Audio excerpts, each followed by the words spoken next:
People! Hello. Oh, it's got to be the compulsory clap at the start of a YouTube video. Why do people do that? I hate it, and I've just done it myself. I hate myself for it. But anyway, welcome back to the YouTube. Hope everyone is good.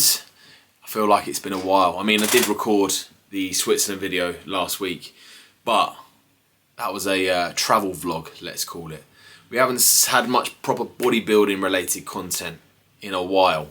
I got into a really good flow, posting content every week throughout prep. Prep finishes and things dropped off, so I apologise for that. I'm not going to bullshit with you a load of excuses. I just didn't really have much motivation to do YouTube. Plus, the business side of things really started to pick up, which I'm so grateful for, and my clients do take priority. So with that, plus everything else I had going on, and maybe the slight lack in motivation to make YouTube videos, it led to me making a big fat 0 YouTube videos. Apologies for that. But I do want to get back into the swing of doing these because I do enjoy making them. And yeah, but I also don't want to feel like forced into doing them. So I'm just going to make a video when I want to, alright? So don't expect a weekly video, but they may come every other week or weekly if you're lucky. But anyway, today's video, I'm going to give you firstly a bit of an update of what's happened since finishing prep to now and my future plans. So let's kick things off. I've got some notes here because I will forget. So I did my final show on the 6th of October. I properly started the off season around the middle to the end of October after just having a period of time to allow my body to recover from prep. Had a bit of a deload. So yeah, but the off season properly started around the middle to end of October. And at that point I'd gained a decent amount of weight, like a healthy amount of weight. Nothing sloppy, like I didn't binge eat or anything like I did after the photo shoot prep. Jesus Christ. I was actually quite happy with how I managed the whole post-show phase, which I was a bit worried about because I have been a bit of an emotional eater in the past, let's say. But I managed it really well, so I was happy with myself there. I kicked things off the off-season around about 84 kilos. My stage weight at my last show was 79, I believe. So yeah, a healthy amount of weight gain, but still very lean at that 84 kilo mark. From then to now, I've gained about 6 kilos. So that's working out at roughly around half a kilo per week. And that's a bit more on the upper end of where I would like to be. However, between those 2 points, we went away to Cornwall. We went away to Jamaica. There was Christmas, there was New Year's. And then recently we obviously went to Switzerland. So there's been a lot of social occasions which have included a decent amount of food, I'll be honest. And food is a part of the enjoyment process for me. So yeah, I've treated myself, I'll be honest. However, I'm not sloppy and I'm still in a great position to continue this trajectory now. But the good thing is we don't really have any plans now for a long time. Kat's just started her prep, so we're both just like tunnel vision, locked in. I've swapped over to a meal plan as well, so it's just going to be the same foods, the same calories, day in, day out. Nice and consistent, and I love that. I absolutely love it. Just doing the same shit over and over again. Like every time we've gone away on these little trips and everything, I love doing that, but I really look forward to just getting stuck back into my normal routine just because I love doing what I do. I love this journey of pursuing a better physique. I love coaching and yeah, just my day-to-day routine. I absolutely love it, so I crave it when I go away, which is a good position to be in, I think. I'm very blessed to feel like that. So yeah, I guess that's a bit of a rundown of what's happened since finishing prep. I'm in a really good headspace now. Training is going absolutely incredibly.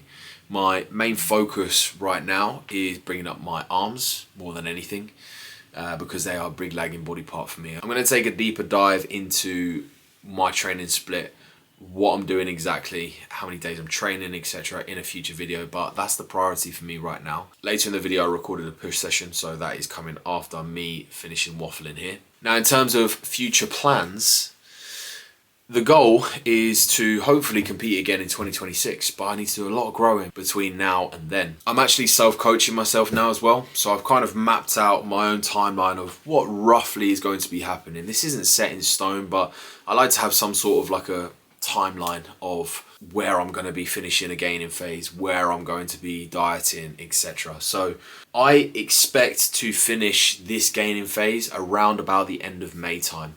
At that point, I'm going to do a little tidy up phase, which will be roughly around 8 weeks, pull off a big chunk of body fat, probably around 8 to 10 kilos, and then get myself ready for another growing phase. And just repeat that process, and I hopefully will do that. Well, it will be this gaining phase, definitely one more gaining phase, potentially one more shorter one, maybe. It depends really when I want to compete in 2026, but with 25 I competed towards the back end of the year, so I want to give it a try competing towards the start of the year in 2020. Sorry, not 2025.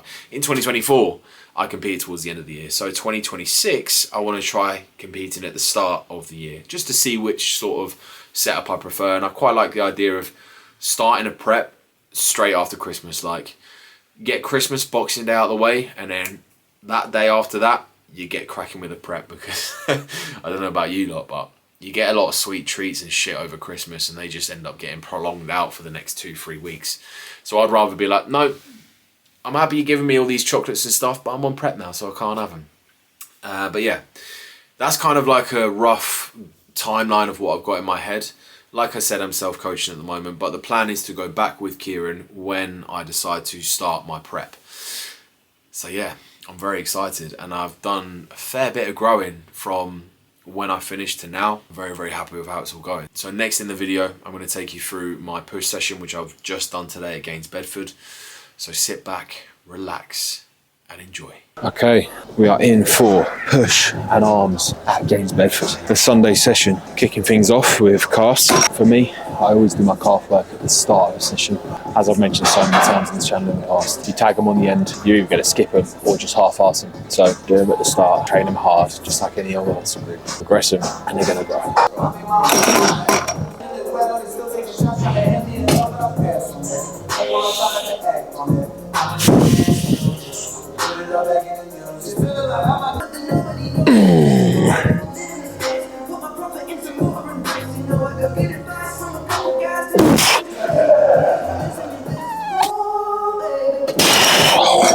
Alright, now we get into the actual push work. So first proper movement here is a cuffed incline clavicular fly, which is a very fancy word for an upper chest fly. So the reason I do this before my pressing work is because it helps me get some blood flow into the shoulder elbow joint and blood into the muscle, which really helps with my connection when it comes to my big compounds. Now I only do one set here because I want to get the benefits I just spoke about, but I want to save majority of my energy for the big pressing work, the things that's really going to make a big impact to my physique. Like, don't get me wrong, flies are great, but if you had to pick between a fly and a chest press, what are you going to go for?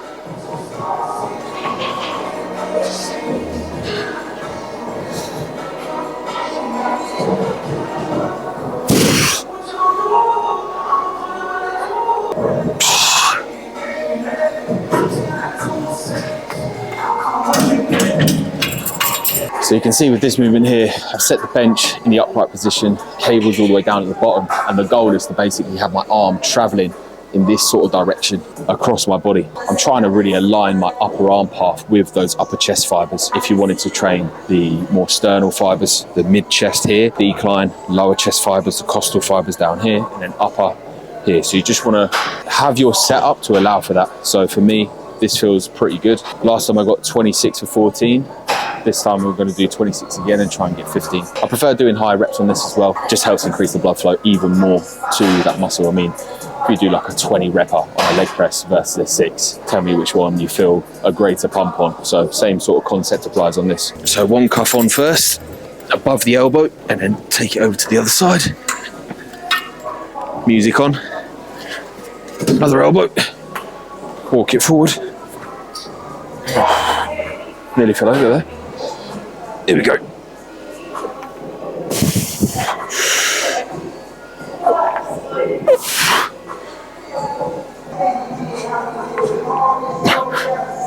Ooh, one more.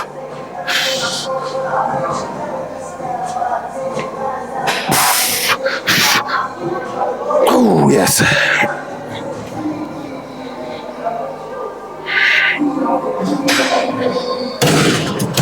That is it, job done. 15 reps. You know what that means. Tissue built. Next moving up, hammer strength incline press. So another movement is going to be targeting mainly the upper chest fibers. As you can tell, that is an area of focus for me. 2 sets here. I've set the seat. So this handle is roughly in line with my nipple. And obviously this machine comes in more of like an upward motion. It also converges, which basically means that the handles come together. So it's challenging the muscle in more of a shortened position as well. So it makes sense to put this earlier because your ability to get that muscle contracted will diminish as the muscle gets more and more fatigued. So final warm up here.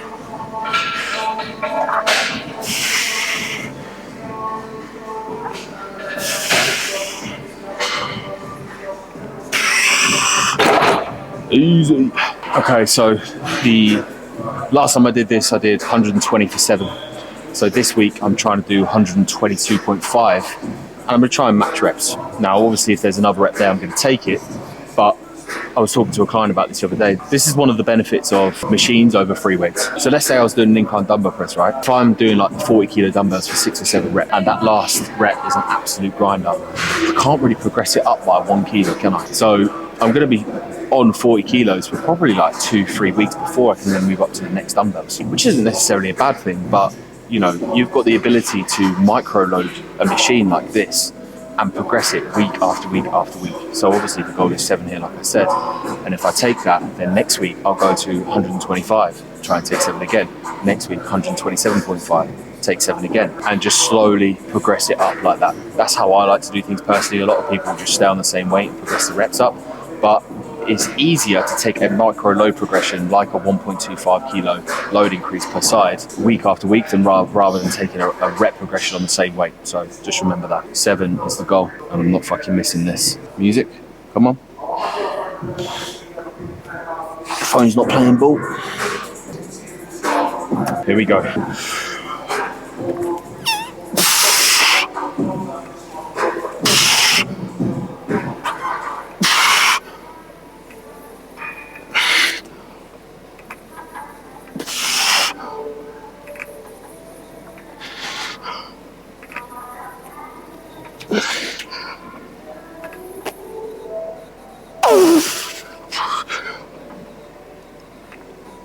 Oh no. Got a bit greedy there. I mean, I took 8 reps, so that was a load and a rep progression, which is the golden goose, if you want to say that. Went for the 9th, but there was no point in me sticking with that. Might have got halfway. It maybe if I absolutely grinded it, I would have got it, but you know, the fatigue cost that comes with taking a grind or a rep like that probably isn't worth it. Now, the reason I've probably progressed 2.5 kilos and a rep up is because my body weight has climbed quite a bit since I last did this session because we've had Switzerland. So as you've seen from the last video, well, I don't know if I mentioned this, but I gained 3 kilos whilst we were in Switzerland. So a lot of chocolate was consumed, and at the end of the day, mass moves mass. So if you're heavier, you're going to be able to lift more weight. Simple as that. But you know, that's also come at a cost because I've gained more body fat than I would have liked in that time we was in Switzerland. Like that 3 kilos could have been gained slower over a longer period of time. So if you're looking for the optimal approach, it's always better to gain at a steadier rate, stay in a prolonged surplus and have the potential to build muscle for a long period of time. I think the people who build the most amount of muscle are the ones that can stay in a surplus for the longest period of time. And obviously genetics and other things play a huge factor, but that is one of the key principles that will contribute towards how much muscle you can build. All right, back off set. Now I'm going for 95, 5 kilos up, which is a bigger load progression than I did on the first set. But that's because the first set went so well, I know I'm going to be feeling strong today. So I might as well go for a bigger load increase, see if I can match reps. You know, I think last time I did, like I said, 90 for 9. So 95, goal is 9. If there's another one there, of course I'll take it. You'll notice with this set, I pause it in the contracted in the stretch position. I'm somebody that, like with most guys and girls that go to the gym, like to sling some heavy weight around, but also I like to be super precise. So for me, I actually get a better connection with my chest when I just slow it down, add in the pauses, make a lighter weight feel super heavy. So I'm getting the first set, like the enjoyment of just moving fucking weight, but still obviously a good stimulus through the chest. And then I'm also ticking the box of being super accurate with my second set. So, you know, if you're somebody that also loves to maybe like sling weight around a little bit, I know one of my clients, for instance, Kyle Palmer, loves this. He loves going super fucking heavy on the leg press, yeah? So I want him to still enjoy his training. Yes, it might be more optimal for him to reduce the load a little bit, come a little bit lower and pause in the stretch. But I said to him, right, let's have your first set as that hard, heavy set. Maybe not the best range of motion, but you're going super fucking heavy. And then your second set is the one where you get more range of motion, you come a little bit lower, you add in a pause, and you make that lighter weight feel heavier. So there's nothing wrong with varying it up like that in your training as well. Right, 9 is the goal.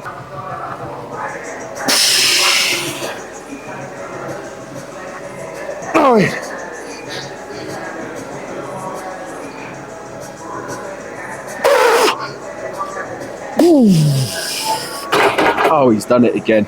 He's done it again. 10 reps.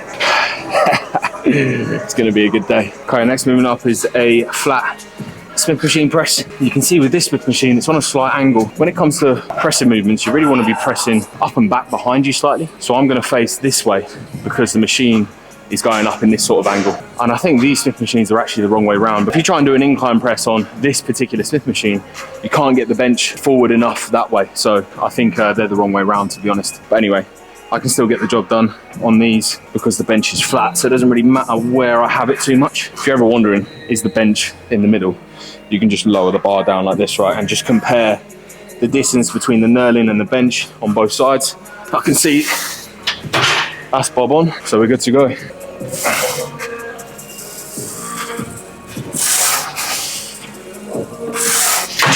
Another tip with this that you might have not known, these bars are going to have these rings on, right? You can use those rings to judge how wide your hand should be. So for me, I know that if I put this finger on that ring, it's perfect. And it means that if you were to look at me from the front, it means my wrist is stacked directly above my elbow joint in that bottom position. And that's going to be, number one, the most safest position to press from. And number two, you're going to be the most powerful from that position as well. Last time I did 82.5 for 6, and that is the bottom number of my rep range. So because I'm feeling strong today, I'm going to go for 82.5 again and try and take a rep progression. Like I said earlier, it's going to be harder for me to take a rep progression than a micro load progression. But because I'm at the bottom number of my rep range here, I want to build up that 82.5 to like a 7 or an 8 before I then jump up in load. I'm going to get 7 reps here at least. There is no doubt in my mind.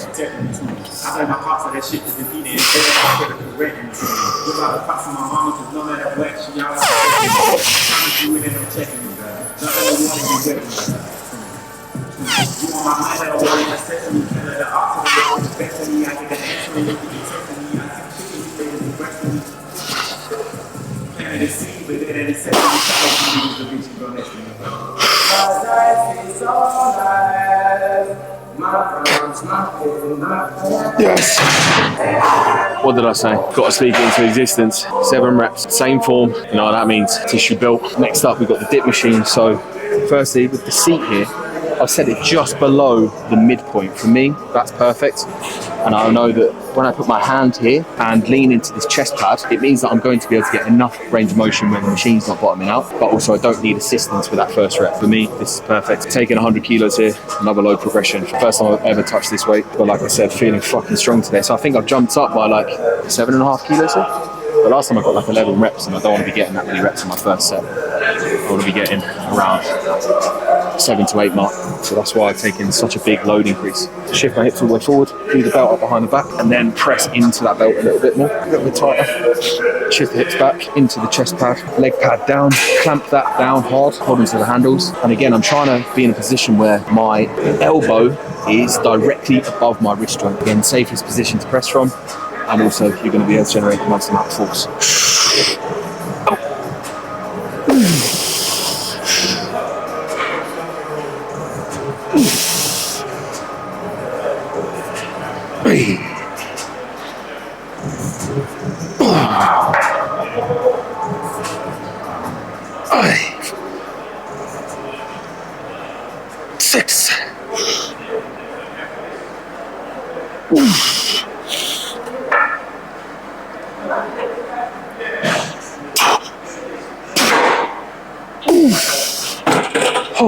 That's when you know your body well. What did I say? 7 to 8 reps. I've got 8 reps. Lovely. Now, the back off just means back off the load a little bit, aim for slightly higher rep range, around about 10, and I'll do 3 total sets on this because arms are an area of focus for me. So you'll see that The sets prior, I don't do that much per exercise, but that's because I do more sets on my arms at the end of the session. And for me, that is an area of focus right now. So I don't want to do 3 sets on that, 3 sets on that, loads of different exercises and be absolutely fucked by the end of the session. Because yes, I want to grow my chest, but it's not as a big a priority for me as my arms. So I want to save some energy at the end of the session to still put in a high amount of effort for the arm work. I'm going to talk about my training split, why I'm doing certain things in a later video. Now we're doing some side delt work. So I've got just 2 sets here on a lying cuff lateral raise. With this, I've set the cable. So when I lay flat, it's pulling my arm directly across this way. So the main challenge is going to come from that lengthened position. And then as I come up, it's going to drop off slightly at the top because of how I've kind of set this up, which is going to be great at this stage of the session when I'm quite fatigued. Like I said earlier, your ability to get that muscle into a contracted position will diminish as fatigue accumulates, so it makes sense to set it up in this sort of fashion. I was doing this as a single arm variation, but to be honest, it just takes more time and there's no real reason for me to do single arm. Like I haven't got an imbalance across my side delts, I don't think anyway. So just to save a little bit of time, I'm just going to do it bilaterally. 11 kilos. Let's see what we can do.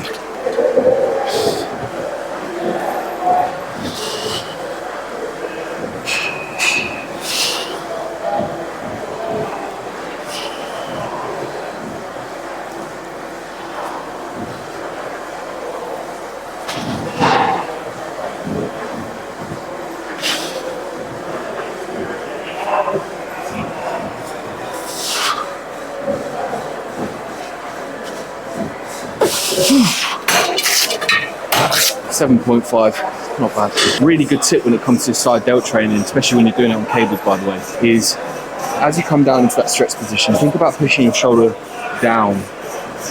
Really, really helps get into that deep stretch, and then think about initiating the movement. Instead of going, shrugging the shoulders up and kind of like this, which is just going to mean that you're getting a lot of trap involvement, think about keeping your shoulders relatively down and reaching out to the side. You've got to think, this shoulder motion here is controlled by this muscle, yeah, which is like your upper trap. We want side delt, which is controlled by moving your arm out to the side. So try to relax your shoulders a little bit, keep them down, and then reach out. And then as you come down, push the shoulder down that way, get into a good stretch, and then out rather than up. All right, now we're on to the arm work, trying to save some energy because this is now the priority area for me. So 3 sets on triceps, 3 sets on biceps, and at the end of set 3 on both of them, I do a drop set. With this one, we're doing a straight bar overhead seated extension. There's a bit of a mouthful on it. Still trying to kind of set up the setup on this, so hopefully this is all right.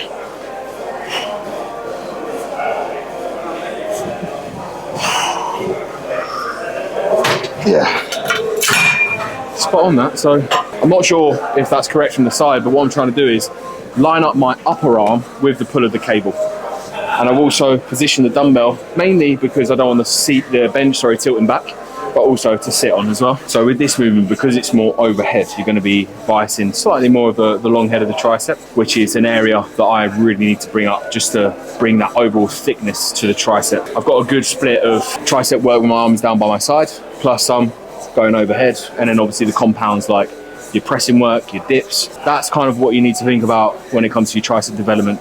Tick all the boxes. Compound work, overhead work, arm down by the side, push down work. All right, let's see how this feels then, eh?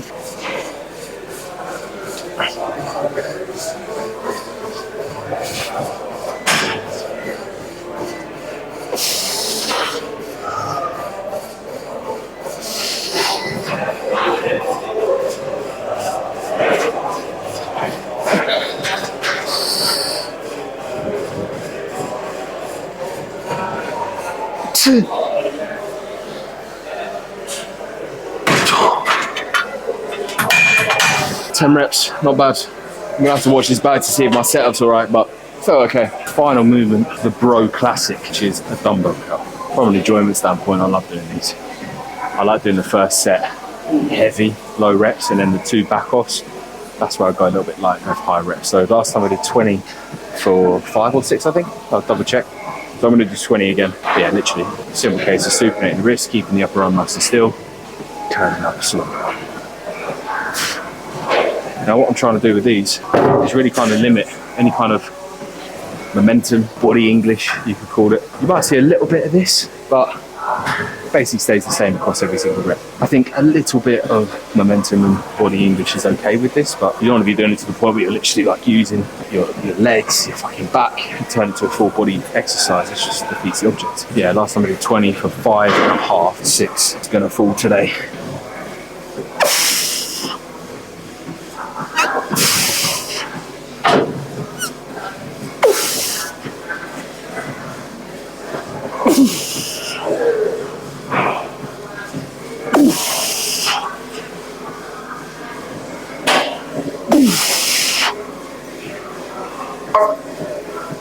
Oh, fuck. 6.5, rep up. See, with that last rep there, the only way I would have got that is if I would have leant back and used some leg driving. Using other muscle groups at that point to help move the load. And it's the bicep exercise, so job done.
Not bad.